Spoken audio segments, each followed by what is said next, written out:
Mayong hapon, nasayod ba ka nga adunay relihiyon nga gidawat ang ato ang Dios?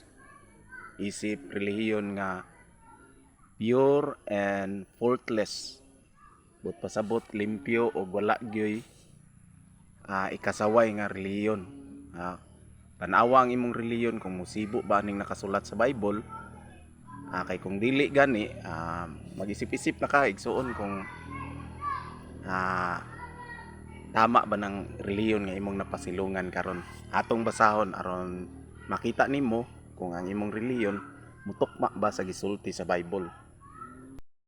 James 1:27 Religion that God our Father accepts as pure and faultless is this: to look after orphans and widows in their distress and to keep oneself from being polluted by the world.